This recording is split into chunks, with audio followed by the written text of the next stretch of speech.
Bom dia, vamos resolver então essas questões, vamos corrigi-las. 3 elevado ao cubo é 3 vezes 3 vezes 3, que dá 27. Agora, menos 7 elevado ao quadrado, observem que o menos ele não está em um parênteses, como aparece aqui na letra C, ele fica de fora.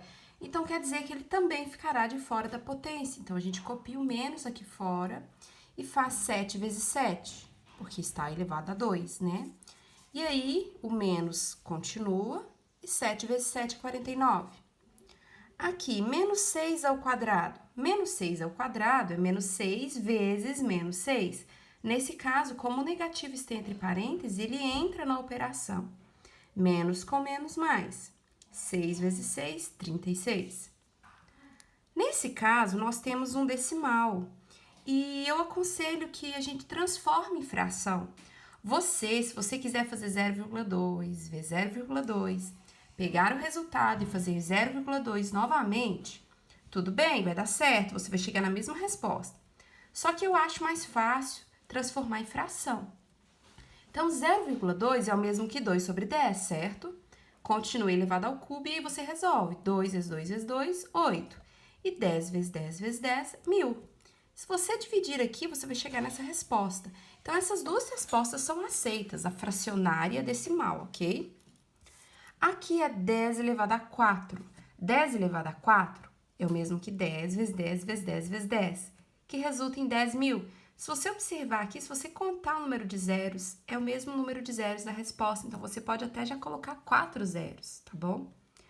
Aqui, menos 3 quartos. Gente, não muda nada por ser uma fração, né? Você vai resolver 3 elevado ao cubo e 4 elevado ao cubo, tá? Aqui eu já fiz o jogo de sinal. Como aqui é negativo elevado a um expoente ímpar, vai ficar assim, ó, menos com menos, mais, com menos, mais. Não, gente, desculpa. Menos com menos, mais. Com menos, menos. Então, como aqui é ímpar, aqui vai ficar negativo, tá? Já fiz o jogo de sinal.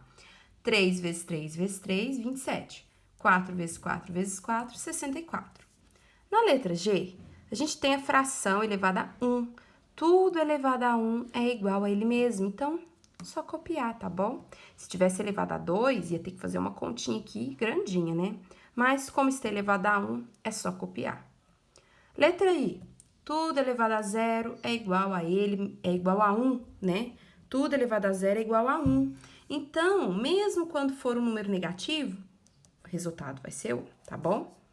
Aqui, vou fazer parecido com a letra D. Vou transformar primeiro em uma fração, 0,1 sobre 10. Como está elevado a 5, eu faço 1 vezes 1 vezes 1 vezes 1, 5 vezes é 1. E 10 vezes 10 vezes 10 vezes 10 vezes 10, 100.000. Observe que são 5 zeros e 5 zeros na resposta. Questão 2. A questão 2 é uma questão um pouquinho mais trabalhosa, porque aqui ela tem um expoente negativo, tá? E quando o expoente é negativo, a gente tem que inverter a fração. Eu até escrevi aqui o número 1 embaixo, para vocês lembrarem que debaixo de todo número inteiro há o número 1. Então, como é que eu vou inverter o 2? Eu vou colocar esse 1 que está ali oculto em cima e vou descer o 2. Então, 2 vira 1 sobre 2. Como eu inverti, o menos 3 agora se transforma em 3. Por que a gente tem que fazer isso? Porque não existe, né, a possibilidade de ter um expoente negativo. Então, toda vez que o expoente estiver negativo, nós vamos inverter a fração. E aí, esse expoente que era menos 3 se transforma em 3 positivo. Fazendo-se 1 ao cubo e 2 ao cubo, a gente chega em 1 oitavo. Aqui, do mesmo jeito, ó, menos 5. Então, lembra que tem 1 embaixo. Vai ficar 1 sobre 5. Como esse número é negativo, continua com o negativo. O que transforma é o expoente de menos 2, que se transforma em 2, tá? Então, a gente resolve, ó, menos com menos, mais. 1 vezes 1, 1. 5 vezes 5, 25. Aqui, de forma semelhante, ó, 5 nonos se transforma em 9 quintos e o menos 2 se transforma em 2. 9 quintos ao quadrado é 81 sobre 25. Aqui, nesse caso, aparece um decimal de novo. Então, o que eu aconselho a fazer quando aparece decimal? Transformar em fração. Então, 0,5 é o mesmo que 5 sobre 10. Então, agora sim, a gente pode inverter. Fica assim, né? A gente inverteu. E o menos 2 transforma em 2. 10 ao quadrado e 5 ao quadrado corresponde a esses valores aqui. Então, essa é a resposta. Se você até quiser simplificar, colocar aqui 4, né? Pode. 100 dividido por 25, 4. Aqui, nós vamos transformar em fração novamente. 1,3, você escreve 13. E como tem uma casa após a vírgula, você coloca 10. Não é isso? Agora sim, a gente inverte para o menos 1 virar 1. Tudo elevado a 1 é igual a ele mesmo. Bom, na questão 4, deixei para fazer ela aqui agora. O que nós vamos fazer com essas bases iguais? Nós vamos conservar e nós vamos somar ou subtrair de acordo com a operação. Quando é divisão, a gente subtrai os expoentes. E quando é multiplicação, a gente soma. Então, vamos lá. 7 menos 5, 2. Como aqui é a multiplicação, agora a gente vai somar. 2 mais 3, 5. Aqui não precisa resolver, tá? Porque o enunciado dessa questão pediu só para simplificar em uma só potência. Não precisa resolver, tá bom? Aqui, gente, ó, a mesma base. Quando a gente tem multiplicação, divisão da mesma base, a gente conserva a base, tá? Aqui é multiplicação, então vou somar. E aqui, como é divisão, vou subtrair, ó. 11 mais 6, 17. 17 menos 13, 4. Pronto. Eu tinha 3 potências e simplifiquei em uma só, tá bom? Questão 6 também é de simplificar em uma só potência. Aqui, como é tudo multiplicação, a gente vai somar. 7 mais 8, 15, 15 mais 5, 20. Aqui é a potência de potência. Toda vez que a gente tem uma potência elevada a outra, assim, a gente multiplica as potências, tá? Então, vai ser A elevado a 33. Essa questão aqui até gerou um pouquinho de dúvida, né?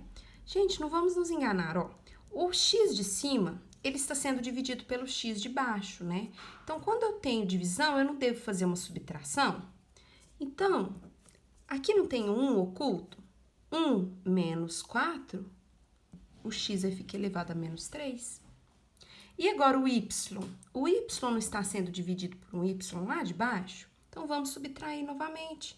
4 menos 1, 3.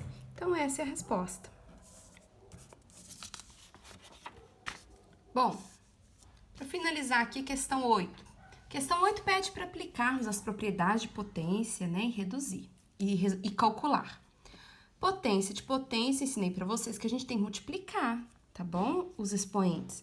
Então, vai ficar 7 elevado a 48, porque 12 vezes 4 é 48. Dividido por 7 elevado a 50. Bom, agora eu tenho uma divisão. O que eu faço na divisão? Subtrai os expoentes. 7, então agora vamos subtrair. 48 menos 50 é 2 negativo, não é? Porque você tem 48 e tira 50. Então, fica faltando 2. Como a gente tem que calcular, como o enunciado pediu para calcular, isso aqui não é a resposta ainda não, vamos calcular. Bom, vocês se lembram que não pode ter o expoente negativo. O que a gente faz quando o expoente é negativo? Inverte. Nossa, de onde eu tirei esse 1? Daqui, lembra? E agora sim, está elevado a 2. 1 vezes 1, 1. 7 vezes 7, 49. Vamos então para a última questão. Aqui vocês já estão vendo, né? Como que tem que ficar a resposta de verdadeiro ou falso. Por que a primeira é verdadeira? Porque tanto faz, a ordem da multiplicação é comutativa. 2 vezes 7, 7 vezes 2. Ambos resultarão em 6 elevado a 14. Então, tanto faz. Aqui é falso porque, como aqui não tem o parênteses, aqui você teria 2 elevado a 5 ao cubo. 5 ao cubo, gente, é 5 vezes 5 vezes 5, tá? E isso não é a mesma coisa que 2 elevado a 15. Porque aqui vai ser 5 vezes 3, vai dar 15, né? E aqui não, aqui é 5 vezes 5 vezes 5, porque o 5 está elevado ao cubo. E 5 vezes 5 vezes 5 é 125, né, gente? Então, 2 elevado a 125 é diferente de 2 elevado a 15. Por isso que essa é falsa, tá? Aqui, como não tem o parêntese, o resultado não é o mesmo, tá? Pela questão do parêntese. Aqui o menos não entra, aqui o menos entra. Por que essa é falsa? Todo número elevado a 0 é igual a 1, não é menos 1. Ok? Então, Então, essa aqui, ó, tudo elevado a zero é 1, não é menos 1, tá bom? E essa é verdadeira por quê? Se você tem dois termos se multiplicando elevado ao cubo, caso você resolva fazer cada um elevado ao cubo, um de cada vez, dá na mesma que você multiplicar e depois elevá-los ao cubo juntos.